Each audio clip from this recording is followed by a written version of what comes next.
It's a rainy day in Lagos, but it's still time to do 55 minutes of business. Welcome to Business Incorporated, and here's what we have for you on the program today.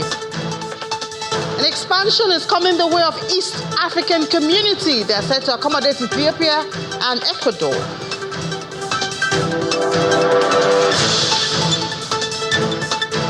And revenue from Egypt tourism grows. It hit $6.6 billion.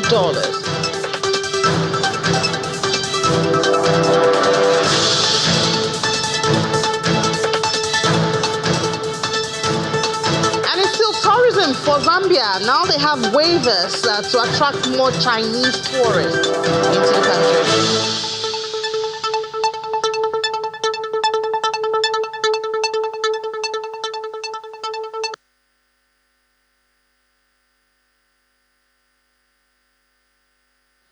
You're welcome to the program. I'm Ini John McQuarrie. We start as usual from the global space. Oil prices is what we're looking at. It's edged higher in early Asian trade on Wednesday after industry data showed a bigger than expected draw in U.S. crude stockpiles, and that has boosted hopes of solid fuel demand during the summer driving season in the top oil-consuming nation.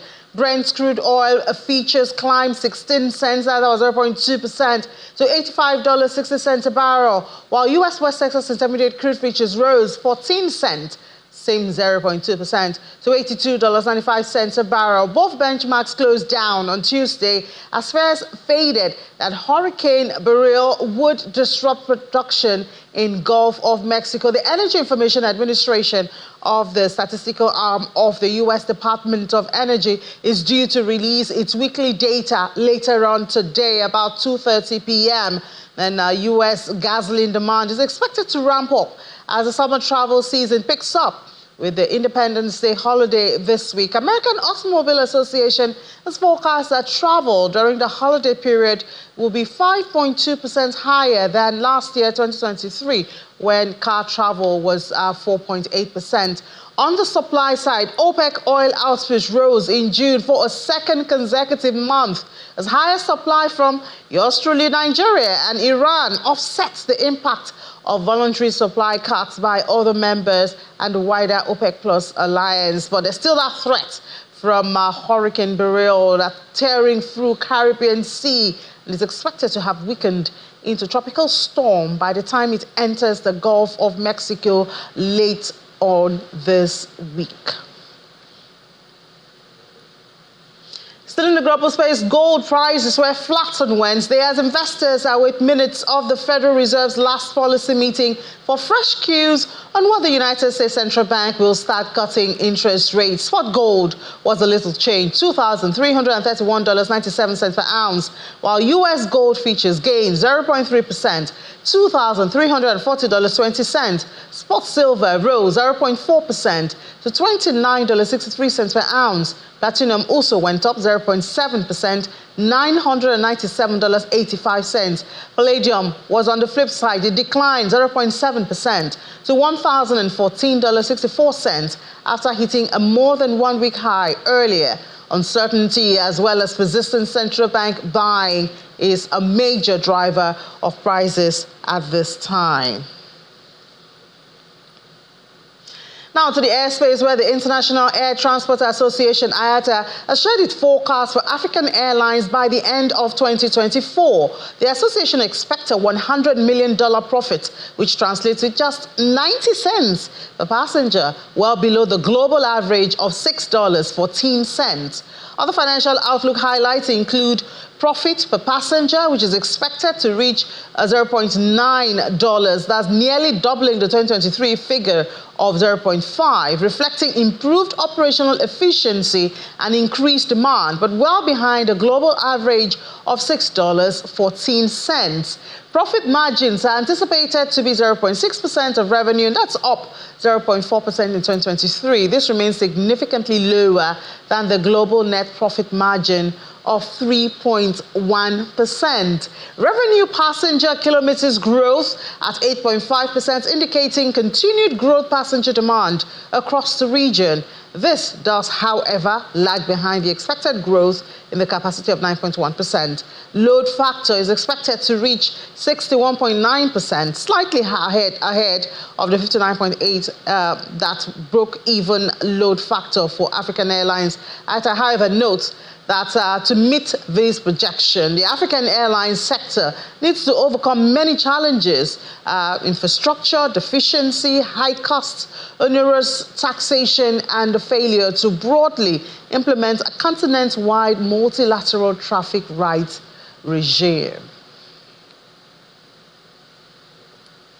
And now, as Nigeria battles food insecurity, climate change, and other issues have been brought, they've also introduced innovation in genetically modified organisms in food production. But controversy is trailing the introduction of one of that. And this morning, Ladi Williams had a conversation with our guests to discuss some of the risks and benefits of those genetically modified maize. Sometimes around 2019, Nigeria joined the conversation, actually, to also join in the test run. 2021 was when we joined the Tell-A-Maize scheme because climate change became real to everybody. And then since 2021, we've been involved in the research. So it's not just a government thing, like you rightly mentioned, it's a public-private partnership arrangement. Right. But I think where the issue is, like you rightly said, I think the gap has been in the communication. That's one. You started it in 2019. How much of awareness do we have? The communication to the public, because you can't just take away what we've known all year round for years. So people are still averse to it. But we are trying to solve a problem of we need something that will drought tolerant, disease resistant, and then we can have better yield. Because this has been proven to have about minimum of 8 tons per hectare. Now we are doing about 2 to 3 tons per hectare. Right. So it's more like, is it going to be the silver bullet? No. But I think the communication has been the issue. Then I think there's an issue of trust. Because most of our institutions, can we really trust them? Because we know most of them to compromise on quality and on standard. So I think that's why a lot of people are still struggling to accept this Tell-A-Maize.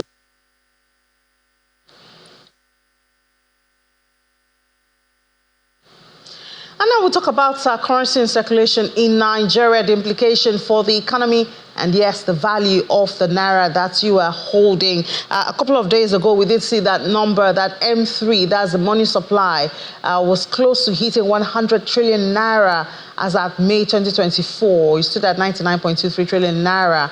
That's really close. And this is in spite of a lot of efforts. We see a lot of activities, federal government activities in the fixed income market, all in the bid to mop up this liquidity from circulation. I wonder what's going on with that. But let's talk to the Chief Executive Officer of the CFG Advisory, Mr. Tilewa Adebajo, joins us virtually from Lagos. Mr. Adebajo, good afternoon. Good afternoon. How are you? I'm fine, thank you so much. So this issue of currency in circulation, I thought by now, with the aggressive mopping up that the government is doing, especially using the securities, we would not be near this number. Are we missing out something? Yes, indeed. It's quite puzzling, and at the same time, it's worrisome in the sense that we've been trying hard to reduce inflation, and you wonder why that is the reason why inflation is not abating as fast as it should be, considering the fact that we've seen significant hikes. We've seen the CRR go up and a major tightening policy by the central bank. But having said that, we see that between last year and this year, money supply went up by about 87%, from about 50 trillion to about 90 trillion. And from January, we've seen an increase of about 9 trillion to date now. Which is what is worrisome, and we're heading close to 100 trillion. So we need to understand that. We can understand that I think about 30 trillion came in from the ways and means financing that was finally recognized. But in terms of the rest of the increases, we'll have to take more of an in-depth look to find out exactly what the challenges are. But exactly, this is like, it's going to be tight, because if you continue to increase money supply, you find out that the rate of inflation is going to take much longer for we to see some relief. Okay, so obviously with inflation increasing, by now we know the impact. Individuals, we know higher prices, what it does. Of course, purchasing power is hammered down, and the impact it has on our everyday life. But is there, you think, a way that this can be curbed? Do we need to add more of the policy? I mean, we're already complaining of interest rates and CRR and all of that. Is there something that can be added to deal with this? Yes, indeed. First of all, I think it's also important to understand that it's a marathon. It's not a sprint. And I do not think we're going to see any significant reduction in inflation numbers until about this time next year. So I think we need to bear that in mind. The green shoots that we're seeing is the fact that month-on-month inflation as a whole is declining. And if we take a look at core inflation, whereas if you remove food prices and energy prices, we're seeing more of a significant reduction on that. So we know clearly that what is driving inflation is food inflation and energy prices. That is very clear. So that needs to be done. So what else needs to be done is the fact that the government also has to reduce its expenditure. Government needs to embark on cutting expenditure, and a lot of all the frivolous spending needs to stop. And government needs to lead by example with its austerity measures so that everybody can take this measure seriously. Because in terms of trying to control inflation, what is important is that we need to be steadfast. And we understand the issues. There's some structural reforms that also need to be done. We also know that food inflation is linked to banditry and terrorism in the northern parts of the country. A lot of our farmers that are otherwise should be productive are either in IDP camps or have moved into the urban areas. And this, of course, affect our productivity, especially in the agri sector, which is the largest contributor to Nigeria's GDP. So you talk about government cost of governance, and obviously we've been talking about this, and the issue of leakages perhaps being the weak side of this policy reform, which seems to be why we're not getting the expected impact. But cutting cost of governance seems to be a very long one. We see appointments every day. We did hear of the merging of ministries and departments. We haven't seen that. Perhaps I've missed that, but I haven't seen anything like that. So when we talk about cutting cost of governance, where exactly do you think this can start from? Well, we need to take a look at our debt levels. Our debt levels are becoming rather unsustainable as we see it. The highest line of the budget this year is debt repayment and servicing, which is about 8 trillion. Now, the next line on the budget is defense, which is about 2-something trillion. Now, if your debt servicing and debt repayment is 4 times your defense budget, then there's a big problem. To add to that, I think even if you take a look at this year, these issues with the 4 budgets running concurrently is also a source for concern, because it shows that there's a problem. Because if you take a look at the 2024 budget, we thought that was already running until recently when we were told that they're going to extend the 2023 budget. So that, for me, is a red flag because it is totally unconventional. Now, we have a challenge from the 2024 budget where we projected a deficit of 9.1 trillion. Now, by half year, we had a revenue shortfall of 3.8 trillion. So we are now proposing a supplementary budget of 6.6 trillion. So the total for that is 19.5 trillion. So we have about another 20 trillion that we have not accounted for, that we are budgeting for, that we now need to finance. So the shortfall or the budget deficit for the 2024 budget is now close to 20 trillion from the original plan of 9. So that is an increase of about 10.5 trillion.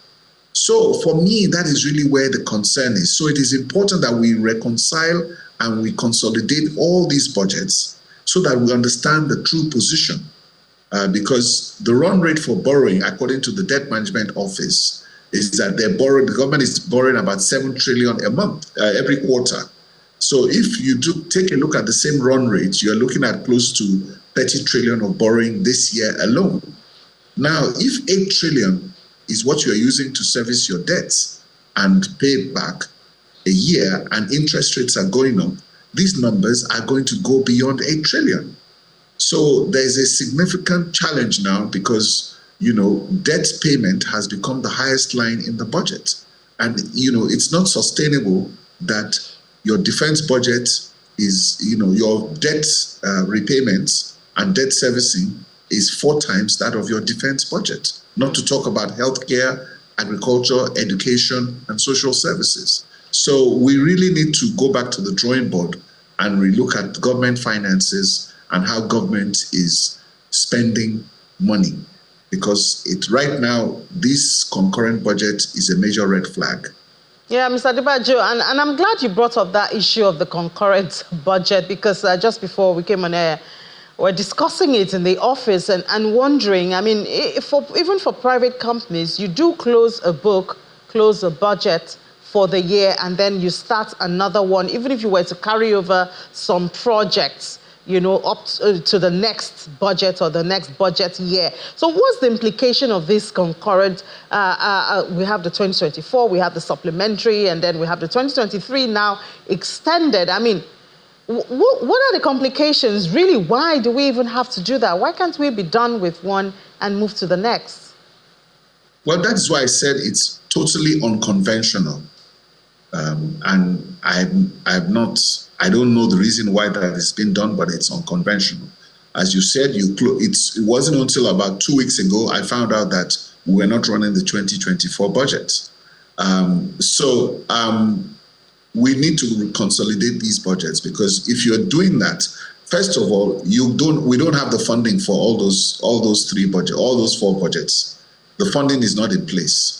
And right now we are at a deficit position even on the 2024 budget. Like I've said, the funding deficit is now 19.5 trillion. So I don't know where we're going to get the money to fund that budget. And when you talk about trying to tame inflation, we need to be very careful. So I think the Minister of Budget and Planning needs to make a statement on this. The National Assembly needs to explain better to us why this is the case, and we need to see some sort of accountability and transparency, because the signals are not very good. And the IMF and the World Bank are not going to smile kindly on this. And at the end of the day, all the loans that we're expecting from them, if they find out that we're not getting it right on the fiscal side with our fiscal reforms or fiscal responsibility, then there's going to be a problem. And I think we should also know the fact that I've been talking about remedial legislation. It's overdue.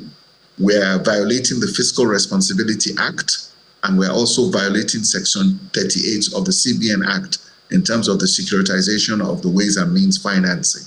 Remedial legislation is needed now to be able to resolve the fiscal challenges that Nigeria is currently undergoing.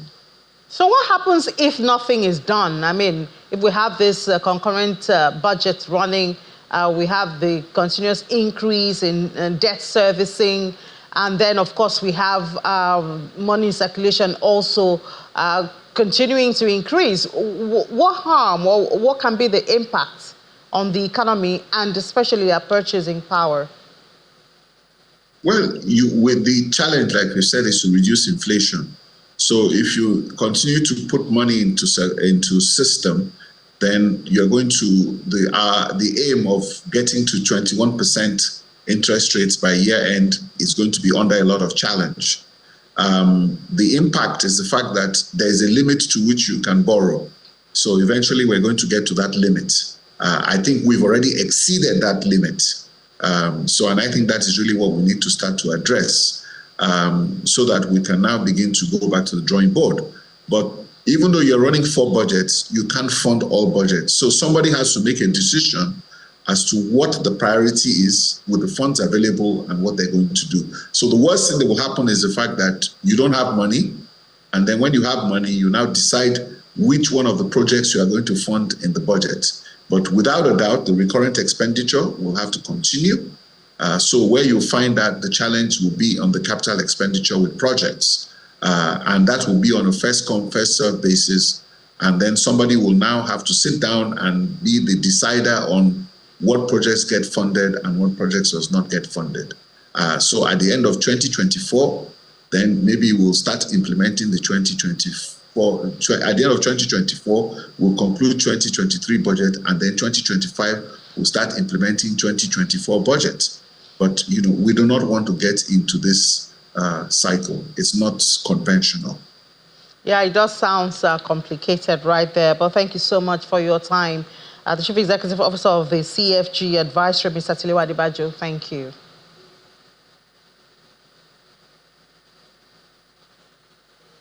All right, let's take a break now. When we come back, we'll head to the market, and there are other parts of the program. You don't want to miss it.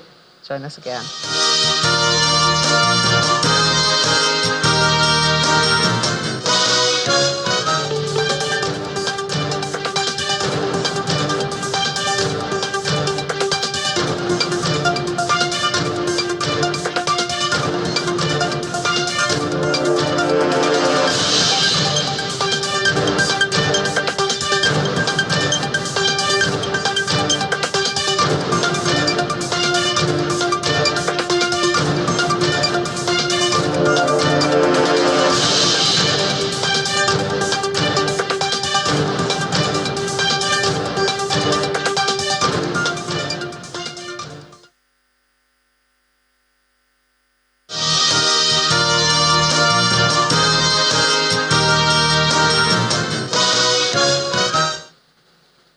Welcome back to Watching Business Incorporated right here on Channels Television. We head to the markets now with Will Ebong, and Will has a pleasant color on her shirt, a pleasant color on the board, a pleasant smile on her face. Oh, yes, indeed. I've got some good news, especially for the NGX. We had a bet yesterday. Oh, Will. yeah, yes, we did. So you owe me.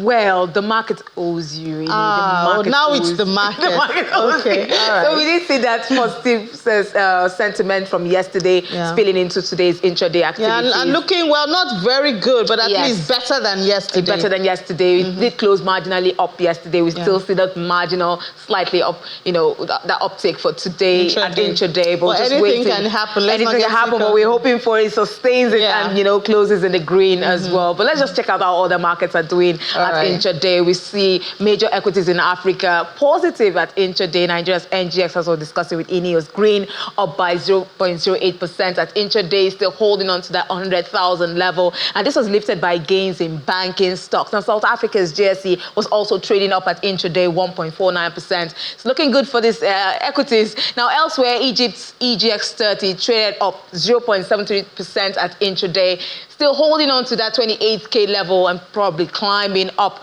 more. But let's check out how Kenya closed yesterday's session, a Tuesday's session in the red.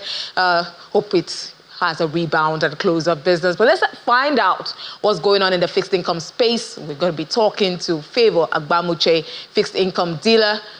Providence Bank, we've been talking about Nigeria's debt rising, and now the DMO has released a bond calendar for the third quarter of this year, which shows that it is expected to borrow about 1.08 trillion naira across the 2029, 2031, and 2033 bonds in the third quarter of the year.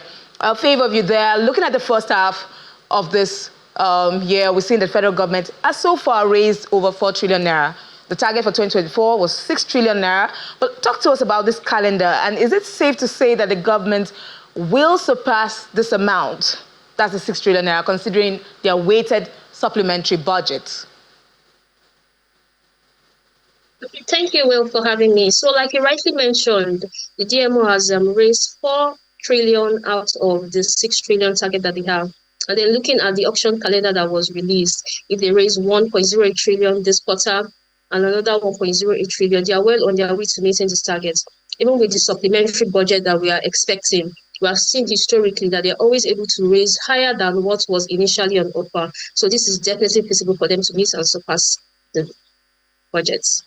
Okay, but looking at the looming debt that the country is, experiencing right now that we're servicing, the last bond auction in June, we saw low demand as investors are seeking higher yields. Now, looking ahead, we expect more pressure on the government finances due to this rising debt servicing costs we talked about in Naira terms.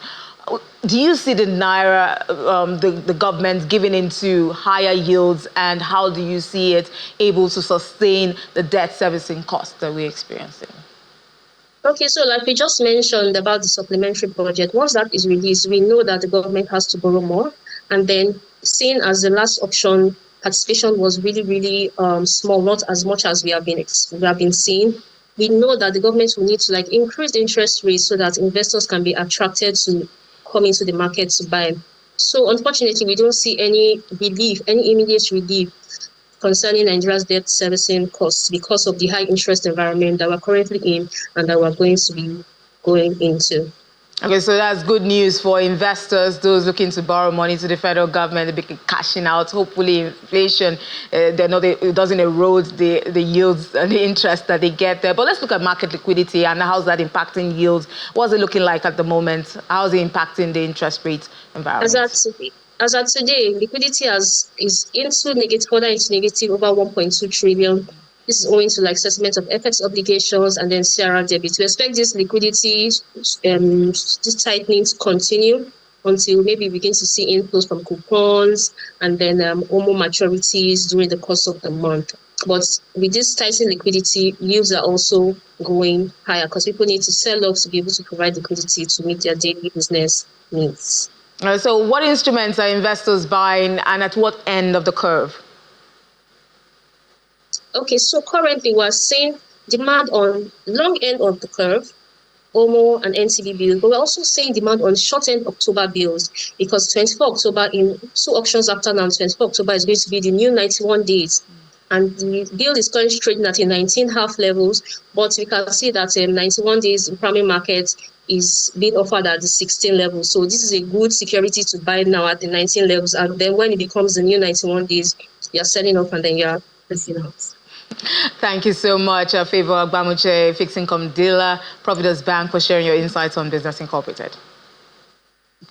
So let's move on to other markets now. We see the Gulf stocks were mostly positive at intraday, and this was spurred by higher energy prices. We did see that Qatar index jump yesterday over 10,000 level. Abu Dhabi was up at intraday 0.09%. Dubai also up 0.33%. Let's look at still within the region. Saudi and Qatari indexes were trading in opposite directions. This time we see Saudi down 0.2% and the Qatari index sustaining the positive sentiments from that lift it got yesterday. Still up, going strong, nearly 0.5%. We'll see how they close today. Now, looking at U.S. markets now, we see the stock futures traded up in early trade today after the S&P 500 closed above the 5,500 levels. Now, looking at futures tied to the S&P 500 was up 0.04% in early trade today. Dow Jones Industrial Averages, the futures was also up 0.14%, and we see the NASDAQ futures also marginally up by 0.05%. Now, in the news, we're seeing that Paramount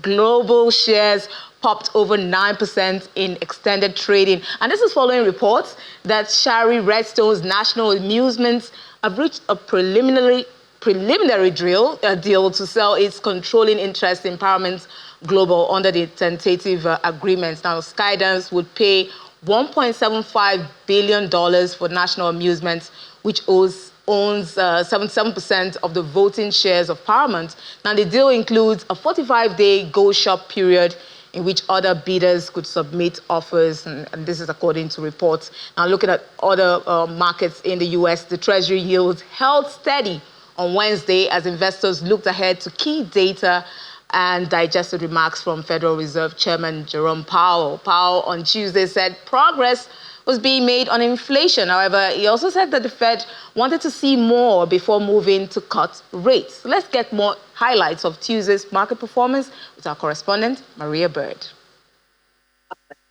The U.S. stock market was on an upward swing on Tuesday, as the Dow Jones was up at 0.4%, the S&P 500 up at 0.6%, and the heavy tech Nasdaq up at 0.8%.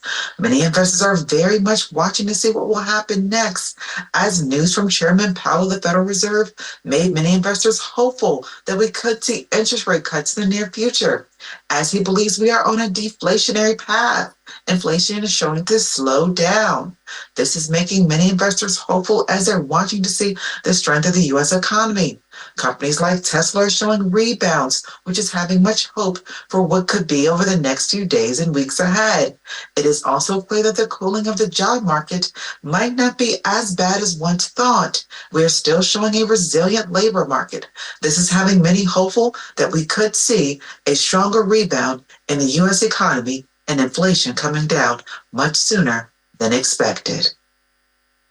Thank you, Maria. Now, we look to Asia now. We see markets, the closing numbers, we see that mostly they rose Wednesday as investors assessed the slew of data from the region. Japan's Composite Purchasing Managers Index fell to 49.7% in June, down sharply from 52.6 in the previous month. And this signals a decrease in Japanese private sector activity for the first time in 7 months. But this didn't stop the K225 from rising 1.26%. To see it climbing and sustaining that 40,000 level, extending its run above that 40,000 mark. South Korea's Kospi rose 0.47% to end trading. Hong Kong's Hang Seng Index was also up 1.18%. The final hour of trade. Now, this was boosted by property stocks. Now, mainland China's Shanghai ended down 0.49%. Let's not forget Chinese tech giant Alibaba's share buyback program. The tech company said it had repurchased 630 million of its ordinary shares in the second quarter. The company's stock rose 2.6% on Wednesday. Now, Australia's S&P ASX will see it, however, trading higher to end the trading session 0.28%. Looking good for this region. Not bad, Ini. Saying those numbers are coming in, investors are digesting it. I think they're happy with what they're seeing. So tech stocks doing so well in the US and also in Asia. Yeah, well, until Jerome Powell talks. All right, Bill, thank you so much. Let's head to Berlin, where, well, a couple of days ago, we did see that news that Nigerians can now be making money from Facebook. Well, they're in trouble. In the EU, Facebook's parent company, Meta, has been the target of many EU investigations. Usually it's about data security. Now, it seems there's a new case pending in Brussels. Lars Holter has the details. Hi, Lars. Glass, good afternoon. This latest investigation comes as Facebook has introduced different subscriptions models. And now we might have to go back in time here for a bit. Facebook in its early days promised users to never ever charge for its services. Of course, users knew that the company had to make money somehow, and many at the time likely thought that selling advertising would be the company's main goal. Today, of course, we know that data is probably a much bigger revenue source, and data mining is something that Facebook and many other social media platforms obviously excel at. So fast forward a bit, and we went from the promise of an always for free service to a subscription model where Facebook says that users can actually pay $9.99 a month to get the site ad-free. Of course, if you've ever spent a minute on Facebook, you know that that is an interesting offer because sponsored posts and other ads have made the experience on the site exhausting. Now, the EU says Meta is essentially offering a paid service and that the company forces users to give up lots of data if they don't want to pay. So the customer essentially has to choose between giving up data or forking over money, and that per se is in violation of the Bloc's Digital Services Act.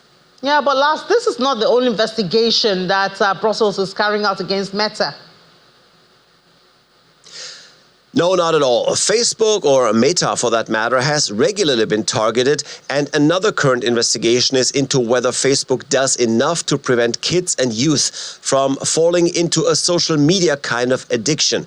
The European Commission alleges that Facebook and again Instagram work with algorithms that are leading to a so-called rabbit hole effect. It invites users to dive deeper and deeper into platforms through suggested posts, through clicks and links, and well, that is certainly so. Everyone who's ever used any of these social media sites knows that they can be addictive through the simple fact that new content is presented relentlessly.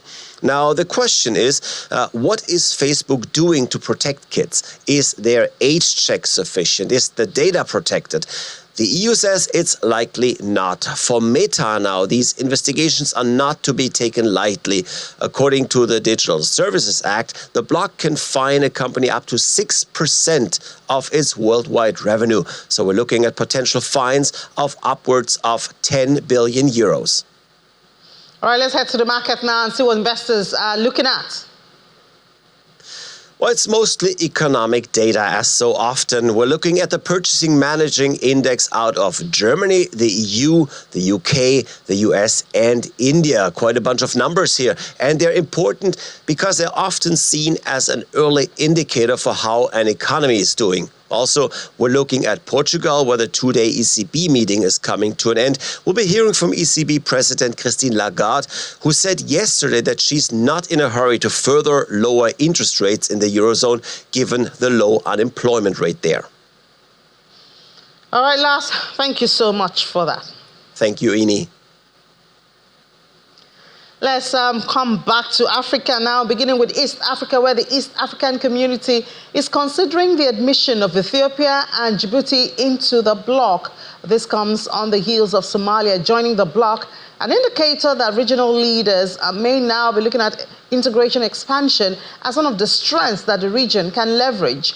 The admission of Ethiopia and Djibouti could potentially unlock new opportunities for economic growth and cooperation, positioning the bloc as a more influential player on the African continent. However, the likely accession of the draw could bring new challenges and opportunities to the EAC. Over the past few years, the EAC economy has experienced an average growth rate of over 5%, positioning it among the fastest growing regions in sub-Saharan Africa. Its enormous potential for economic and industrial growth can be attributed to the presence of a good business environment and deeper trade among member states. The move to integrate the Horn of Africa into each bloc will create a broader market of nearly 800 million people. This could deepen regional integration, enhance market access, and stimulate intra-regional trade, given their strategic location in the Horn of Africa.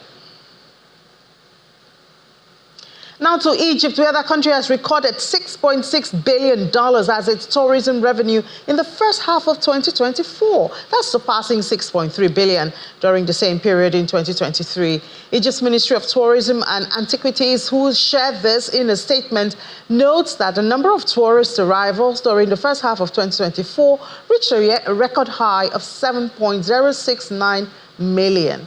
The number of tourist nights reached 70.2 million between January and June, exceeding the record of 67.6 million during the same period last year. As part of national strategy to enhance tourism, Egypt is ramping up the availability of inbound airline seats and hotel rooms nationwide, aiming to cater for 30 million tourists by 2028. The country received a record number of 14.9 million tourists last year, 2023.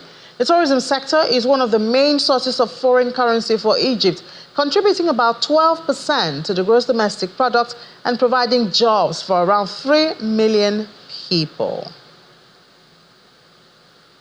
Still talking tourism now, the tourism minister Rodney Shikuba said that China's vast population provides a huge tourism market for Zambia. Mr. Shikuba said it is for this reason that his ministry has chosen to partner this Chinese government for strategic collaboration that will boost the tourism industry. He adds that the two countries, that Zambia and China, have consequently coined 2024 as a year of tourism and culture. The minister, who was speaking shortly after a tour of Lusaka National Park with the visiting Chinese Minister of Veterans Affairs, explains that Zambia and China have agreed on some waivers to encourage more Chinese tourists in Zambia. Under the deal, the two countries are strategizing on having direct flights between China and Zambia, as well as the removal of visa restrictions for Chinese tourists. Mr. Sekumba also shared that the two countries have agreed for China to help Zambia with infrastructure in the tourism sector and has called on all players in the hospitality sector to improve on service delivery in order to meet the demand that will be created by the growth in tourist inflows.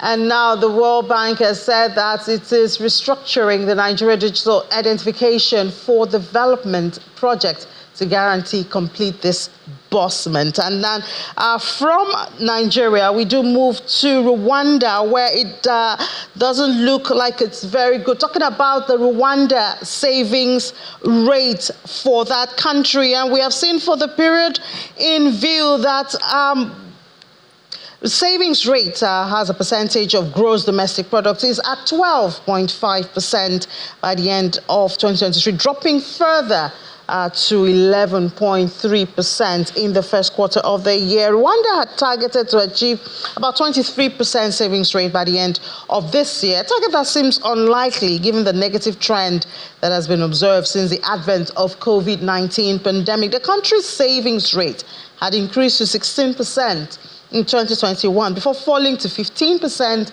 in 2022 and further in 2023 because of a combination of macroeconomic challenges that hit the Rwandan and, of course, the world economy.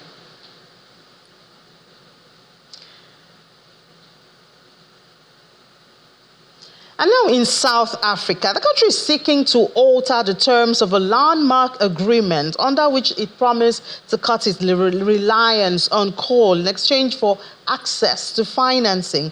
The president, Cyril Ramaphosa, is pushing to renegotiate a deal with climate investment funds, a group tied to the World Bank, so that it won't be required to close 3 coal-fired power plants in the coming years.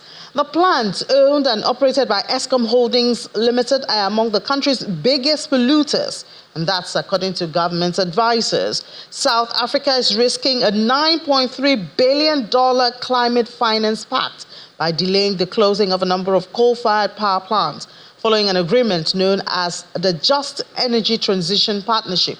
South Africa won the bulk of the pledges from some of the world's richest nations in loans, grants, and guarantees in 2021. They offered to help the country reduce its dependence on coal for power generation on condition that it phased out a number of its older plants using the dirtiest fuel.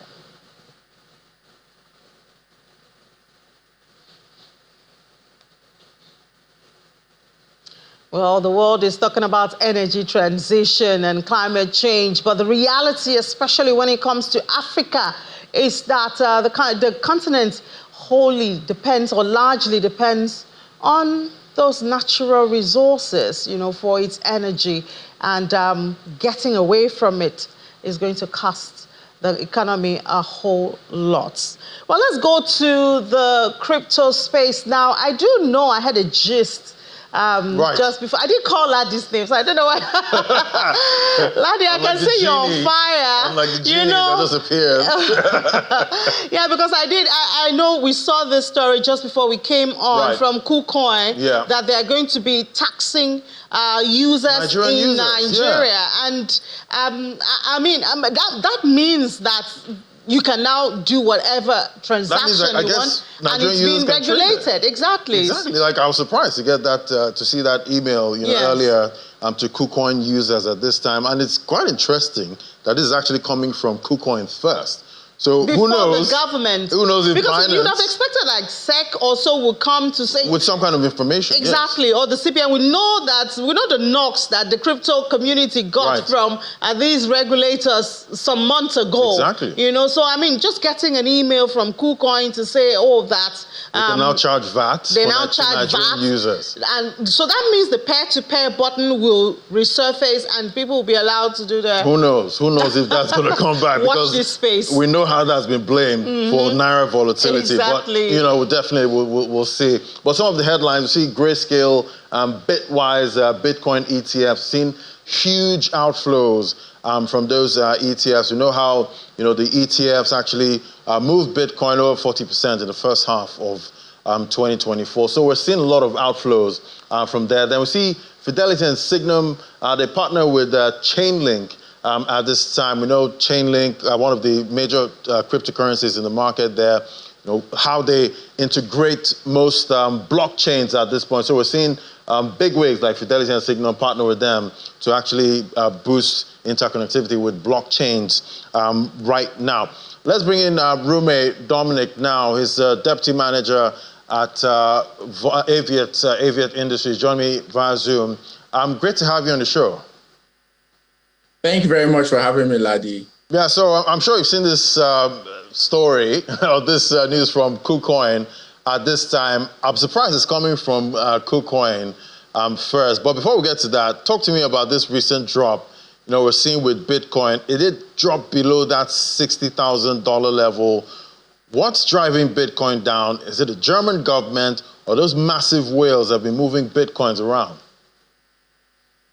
Ladi, truly, multiple factors have been causing this recent drop in Bitcoin. The recent drop below $60,000 is likely due to a combination of factors like the Federal Reserve's decision to maintain interest rates that has dampened the hopes of a rate cut, which ideally, that traditionally boosts speculative assets like cryptocurrencies. Additionally, we've also seen significant outflows from the Bitcoin ETFs, which indicates that institutional investors are currently taking profits or reducing their exposure to the digital asset markets.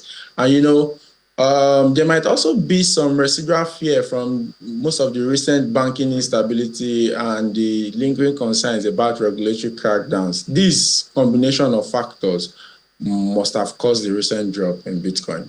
All right, let's look at KuCoin now. We know most of these crypto exchanges, they did halt P2P trades on their platforms, but I guess other trades could still go on. And now we're seeing KuCoin telling their Nigerian users that they'll be charged VAT, about 7.5% VAT for most of their transactions going forward. So does it mean that they're adhering to regulation, in Nigeria at this time, and maybe we might get those P2P markets back and Nigerians can freely trade on these exchanges?